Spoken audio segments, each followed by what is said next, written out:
using summation formulas and sigma notation to work with different types of sums. So a Riemann sums will allow us to find the actual area, the total area, rather than estimate, for the area under a function f of x along an interval from a to b. So I have a sample function drawn, some curve, call it f of x, along an interval from a to b. Let's call a x sub 0, because it's the starting point, kind of like term 0, and b x sub n. We used, in a previous standard, standard 16, right endpoints to find an approximation for the area along this curve on a given interval. We first wanted to figure out how long each of the respective bases were. I have a rectangle, one rectangle from x sub 0 to x sub 1. How long is that? What is a rectangle from x sub 1 to x sub 2? What's that total base? X sub 2 to x sub 3, x sub 3 to x sub 4. How do we first figure out how far each of the bases are supposed to be? For example,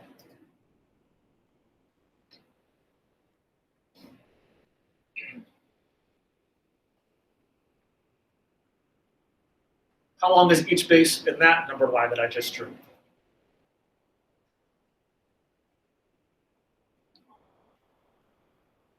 How long is it between each of these subintervals? A half. How did you get a half? What's the total distance from 2 to 4?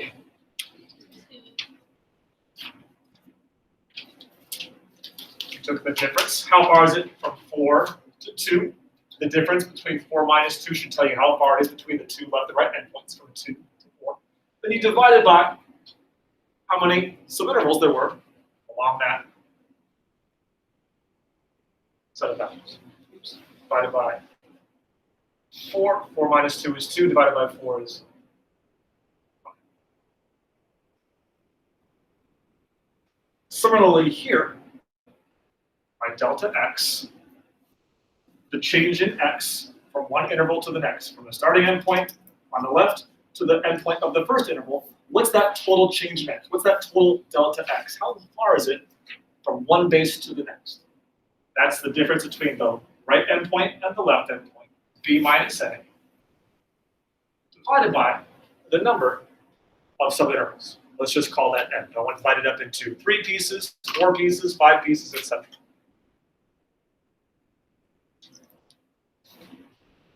Once I knew how long the bases were for each of these subintervals, what else do I have to find? The height, right? Well, if I know what the x value is that makes up these endpoints, how do I get the height? Second, you just plug it into your function, right? Using right endpoints, let's use right endpoints. This height would be f of x sub 1. I'll tell you how high this rectangle is. Another subinterval, x sub 2, the next endpoint here on the right.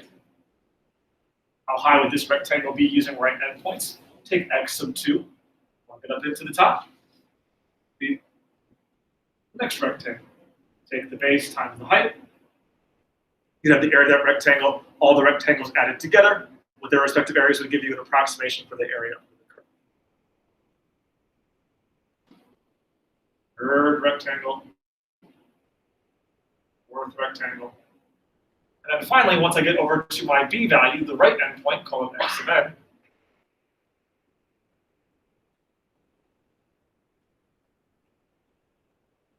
there's the last rectangle for the interval. In other words,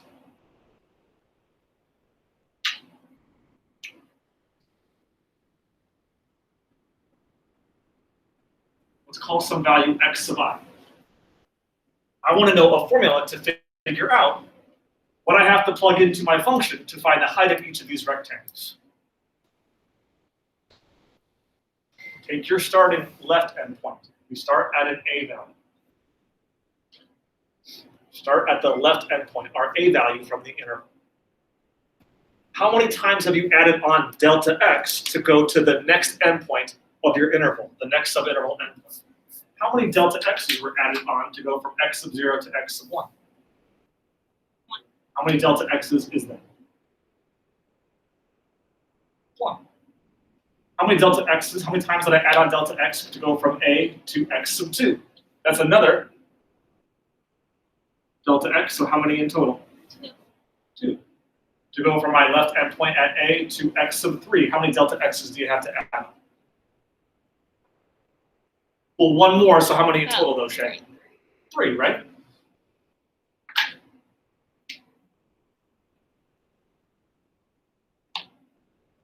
I start at A, and I add on delta x I total times to figure out what each of these subintervals are that I need to plug into my function value to find the height of each of these rectangles. So an estimate for our total area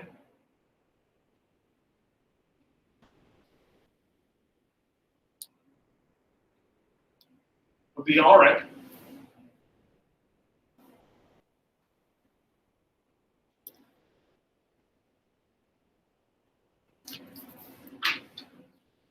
take each of the bases, take the length of the base,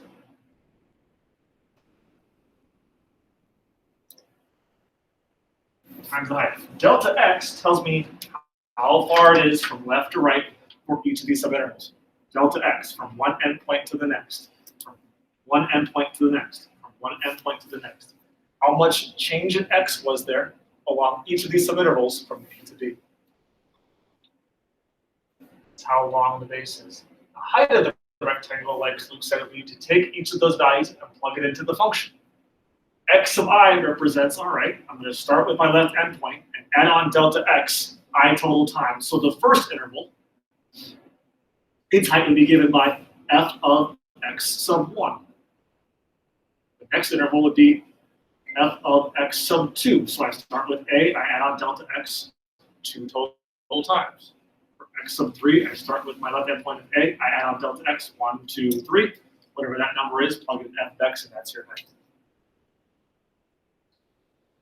Once I have all of the bases times the heights, add them together. Take the summation from I equals 1 to n, and you'll have the total estimate of our area along the interval from A to B under our curve.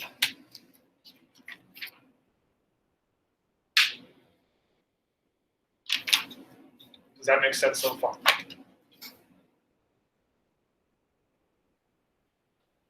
Delta x represents how long each subinterval is. F of x sub I tells me what number I have to plug in to find the height.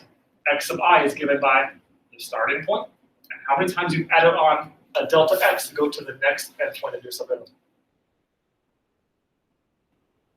First endpoint, start from A, add on delta x1. So that's x sub 1, plug into the function, that's the height of the first rectangle. I want to go to the next rectangle, so start with the left endpoint of A, add on delta x twice, plug that number into your function. That'd be the height of the next rectangle along the interval, right? What if I want to get a better approximation? What do I have to do to the number of rectangles to get a better approximation for the total area under the curve along our interval? More rectangles, right? If I add on more rectangles, I decrease this gap space, this white space I don't have accounted for, by having more and more rectangles. By having more and more rectangles, I decrease this extra space that I'm accounting for by having too much area given by this rectangle. So the total area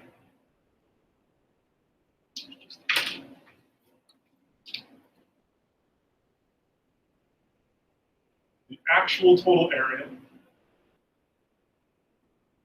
under the curve is given by the limit as n approaches infinity. The limit as the number of rectangles becomes infinite.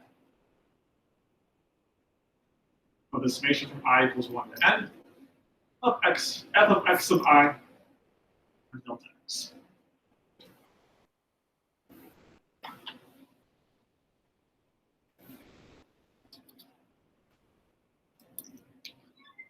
This is what's called a Riemann sum.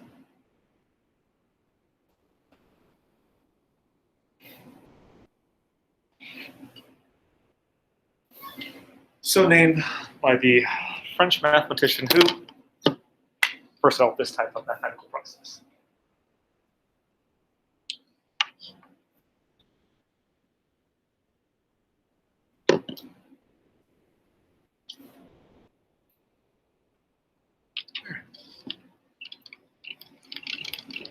Let's do this. I want to use a Riemann sum to determine the actual area, the total area, under the curve f of x equals, I had x squared plus 2 along the interval from 0 to 3.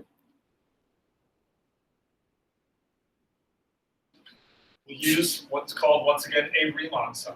The limit, as n approaches infinity, of the summation from I equals 1 to n of f of x sub I times delta x. Delta x represents basically the base length of each of the subintervals. How much delta x was there? How much did you add on to go from one endpoint to the next for each subinterval along the function?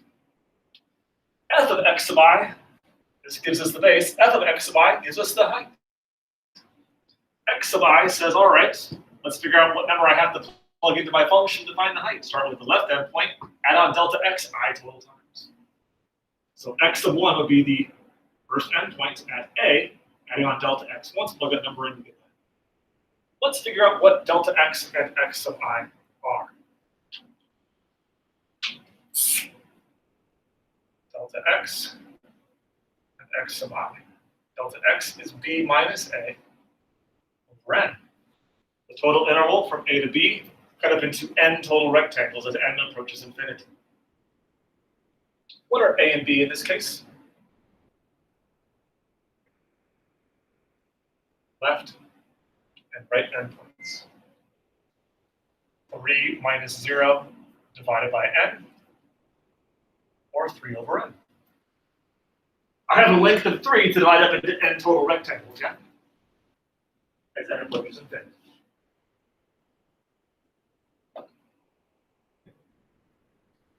Now for x sub I, this part of my Riemann sum is referenced here. X sub I is a plus delta x sub I. So therefore 0 plus 3 over n I times.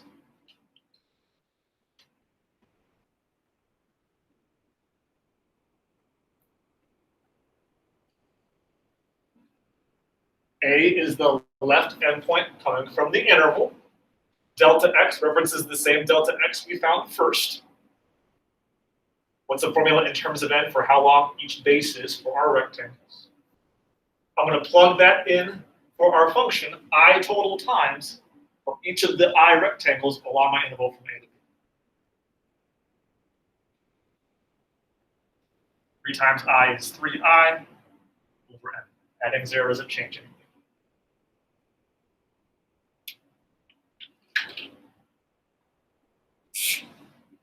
So using this setup, we'll have the limit as n approaches infinity of the summation from I equals 1 to n of f of 3I over n times 3 over n.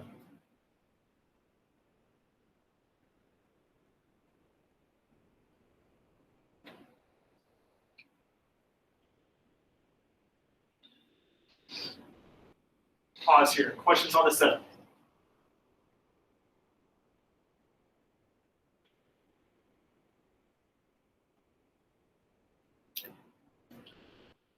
This portion of the Riemann sum represents the length of the base. This portion of the Riemann sum represents the height of each rectangle. I'm going to multiply them together, add up all the total areas, and let the number of rectangles go to infinity to get the actual computed area under the curve. Right? Let's start simplifying now, okay? What does this function notation tell us to do? This part right here. F of 3I over n. What do I do with the 3I over n? Plug it into the equation, right? Wouldn't I take each of these different values, x sub 1, x sub 2, x sub 3, x sub 4, and plug them into the function to find their respective heights? doing the same thing here in terms of n, rather than using like number of 1 to plug into the function or 2 to plug it in. So the limit as n goes to infinity of the summation I equals 1 to n of, instead of x squared plus 2, now it would be 3I over n quantity squared plus 2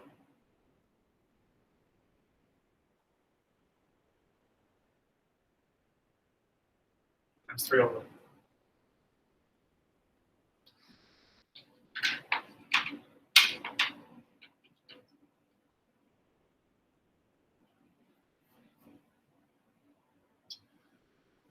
Let's start simplifying.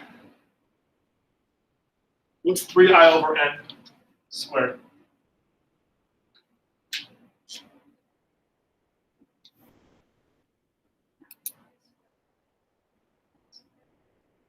Sounds reasonable.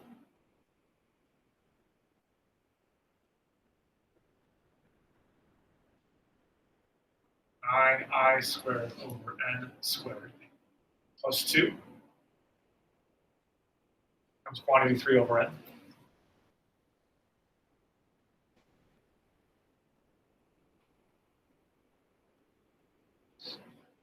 Let's multiply each of these together. I'm going to distribute the 3 over n, each of the two terms in the previous quantity. 9I squared over n squared times 3 over n. 9 times 3 would be 27I squared over n to the third.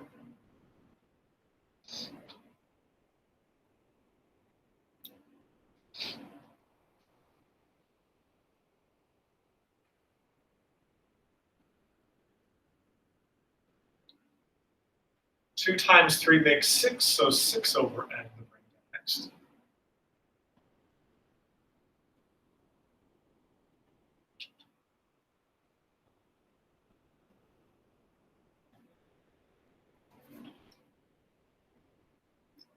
I have two different summations. I have the summation of two different terms, 27I squared over n to the third, and 6 over n. So using properties of summation, I can write this as not one sum, but actually two. So let's break apart my summation. The limit as n goes to infinity from I equals 1 to n of 27I squared over n cubed plus the summation from I equals 1 to n of 6 over n.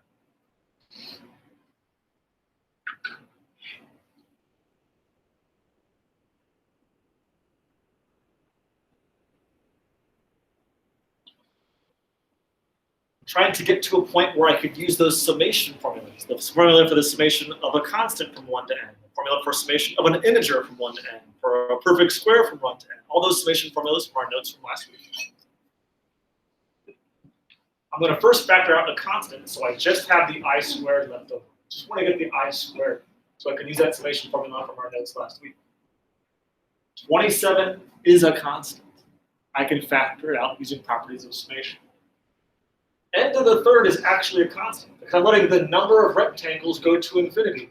N can go from 10 to 100 to 1,000. N is just some constant determined by how many rectangles I want to have for this given interval. 27 is a constant, so is n. I can actually factor each of those two things both out.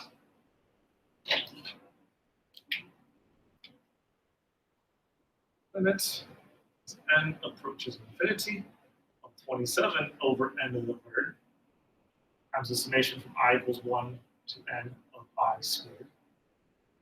Plus, what can I factor out from this next sum? What's the constant here that I can factor out?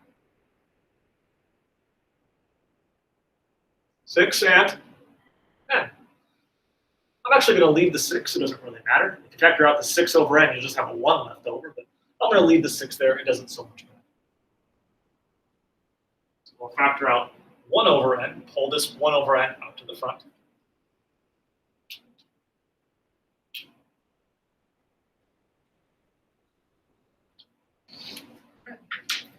we should have a formula for each of these two summations left over. We should have a formula for each of these two summations left over. The summation of the perfect squares from I equals 1 to n.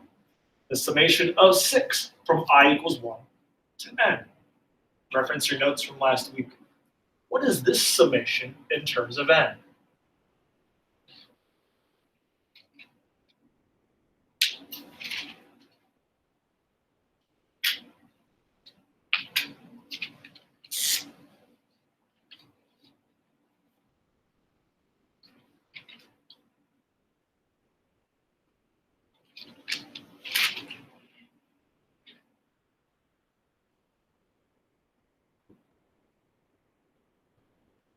I squared.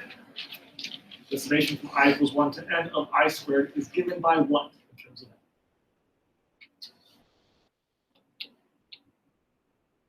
n? In terms of n, okay. Okay.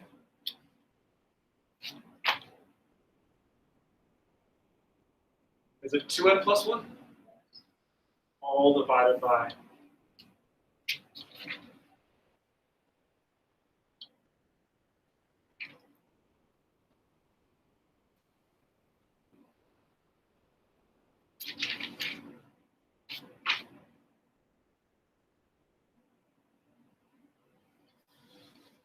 what's the summation from I equals 1 to n of 6, of constant 6? I've added 6 to itself how many times in total? N total times. So this would just be 6n. It's 6 plus 6 plus 6 plus 6 plus 6 plus 6 n total times. So it's the constant 6 times the factor of n.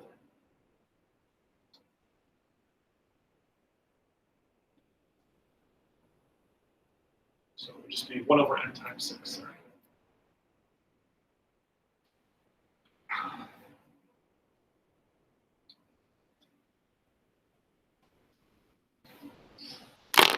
What I'm looking for. Looks kind of hairy so far. Let's keep simplifying. Take 27 over n cubed times this quantity.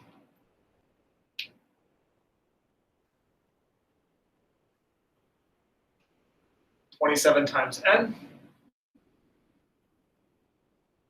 Let's multiply n plus 1 times 2n plus 1. Multiply these two terms together, and I'm going to multiply these two quantities together.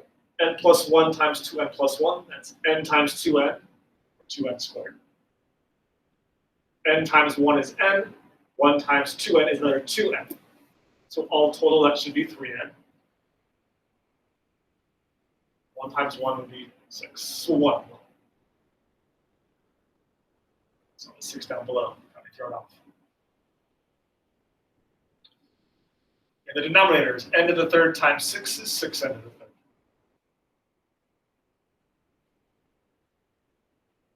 What's 6n times 1 over n? 6, that's easy. Most of the algebra is done in this first term of our limit.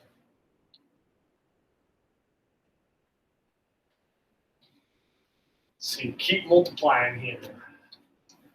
27 times 2, 27n times 2n squared. 27 times 2 makes 54, with an n to the third. 27n times 3n. 27 times 3, is that 81? Check my math, is that right? Yeah. 81, so 81n squared. 27n times 1 is 27n. All divided by 6n. Over 8 plus 6, hang on tail end.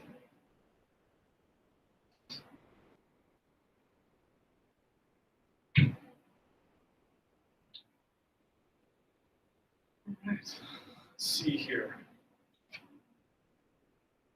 How could I keep simplifying and take this limit as n goes to infinity?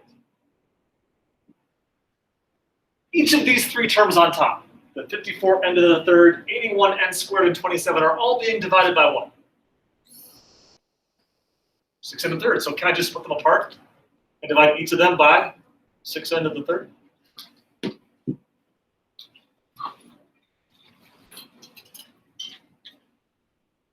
(54n to the third over 6n to the third).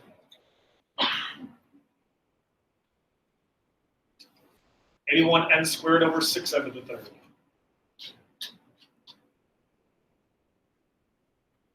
27n over 6n cubed. Plus 6.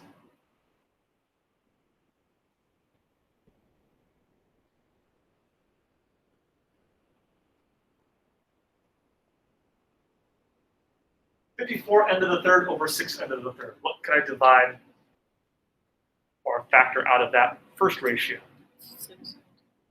6 divides into 54 how many times? Is that 9? 9 times 6 makes 54. Yeah. I can take out the end of the thirds, right? There's an end of the third in both numerator and denominator. So this should just be what? 9, right?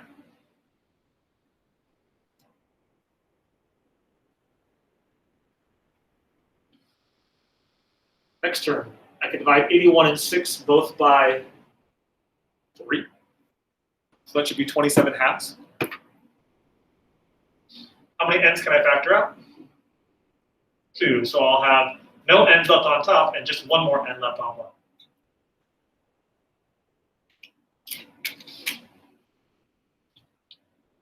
(27 and 6 can both be divided by 3 as well. So that would be 9 halves again. How many n's can I factor out from this next ratio?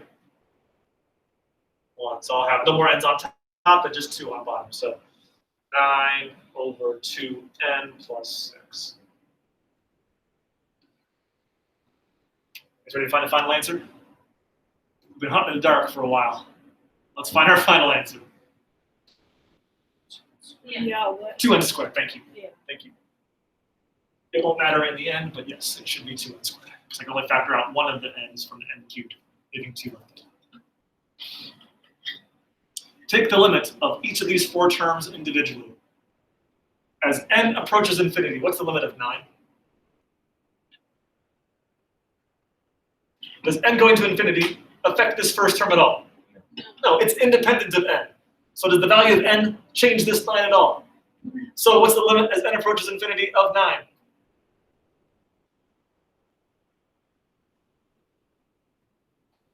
Equals 9. So the first term, as I take the limit, 9 stays 9. How about the next term?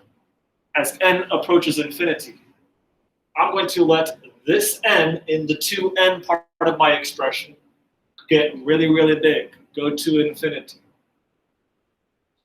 It'll be 0. Why 0, Dustin? The bottom is going to get so big that it's going to just keep approaching. Right. The top stays 27, the bottom gets infinite. Some constant divided by a really, really big number, it gets to 0 pretty quickly, right?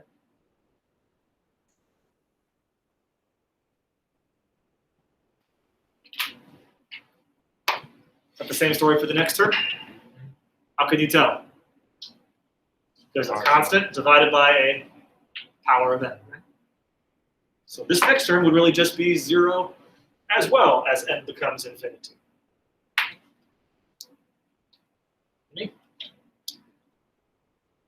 And then the last term. 6 is independent of n. It's just a constant. So as n goes to infinity, this 6 will not change. It's just 6. It's a constant. 9 plus 0 plus 0 plus 6 gives us a total area of 15. The area under the curve, x squared plus 2 from 0 to 3 has a total area of 15.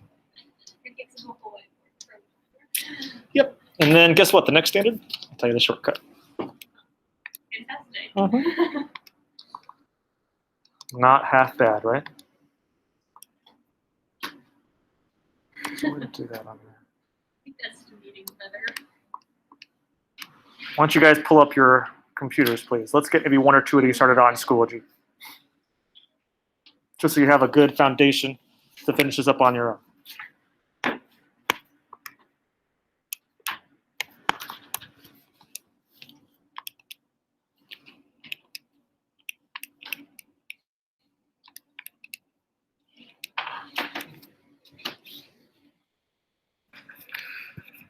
recording here.